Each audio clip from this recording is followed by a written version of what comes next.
పేదరికంతో డబ్బులకు ఇబ్బంది పడుతున్న కాలం. రోజంతా పనిచేసి తెల్లవారుజామున 2 గంటలకు ఇంటికి వెళితే మా అబ్బాయి నా కోసం ఎదురుచూస్తూ ఉండేవాడు. ఇద్దరం కలిసి తల్లెలు పట్టుకొని తినేవాళ్లం. ఇప్పుడు సంపద పెరిగింది. చిన్న ఇంటి స్థానంలో భారీ భవంతి. ఇప్పుడు సాయంత్రం 8 గంటలకు ఇంటికి వెళ్లినా ఎదురుచూసేవాళ్లు ఉండరు. 2 పెంపుడు కుక్కలుంటాయి. నేను కనిపించగానే అవే పలకరిస్తాయి. ఎక్కువ డబ్బులు మంచిది కాదు. ఈ మాటలు అన్నది డబ్బు సంపాదించటం తెలియని ఏ అనామకుడో కాదు.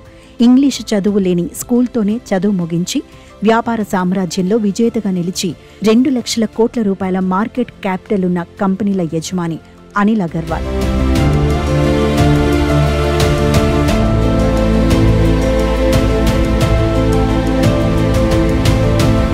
ఇతను బీహారీ.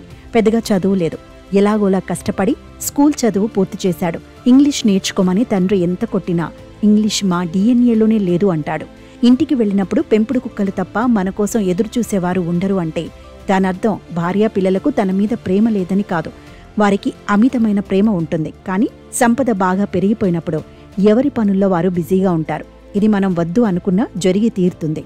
సంపదతో పాటు ఇది వచ్చి తీరుతుంది అనేది అనిల్ అగర్వాల్ అభిప్రాయం. ఇంగ్లీష్ నేర్పడానికి వచ్చిన ట్యూటర్ తన వల్ల హిందీ నేర్చుకుని వెళ్లాడు. కానీ తనకు మాత్రం ఇంగ్లీష్ రాలేదని అనిల్ నవ్వుతూ చెప్తాడు. 2 లక్షల కోట్ల రూపాయల మార్కెట్ క్యాపిటల్ ఉన్న కంపెనీల యజమాని సామాన్య బీహారీ గ్రామీణుడిలా ఉంటాడు. ఎన్నో కలలు, జేబులో పెద్దగా డబ్బు లేదు. అయినా ఏదో సాధించాలని ముంబైలో అడుగుపెట్టాడు. రోజుకు 20 రూపాయలు మడత మంచానికి చెల్లించి పడుకునేవాడు. అర్ధరాత్రి కూడా వడాపావు దొరికేది. దాంతోనే కడుపు నింపుకునేవాడు. ఇప్పుడు లండన్లో పెద్ద స్టూడియో, భారీ భవనాలు ఉన్న 20 రూపాయల మడత మంచం, వడాపావు రోజులే అద్భుతం అనిపిస్తాయంటూ తన జీవితపు ప్రారంభపు రోజులను గుర్తు చేసుకుంటాడు.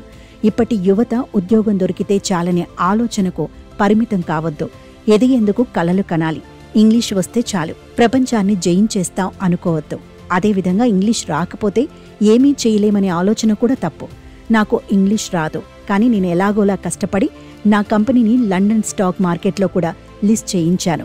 1,000 కోట్ల రూపాయలు లండన్ నుంచి ఇన్వెస్ట్మెంట్ దేశంలోకి తీసుకురాగలిగాను.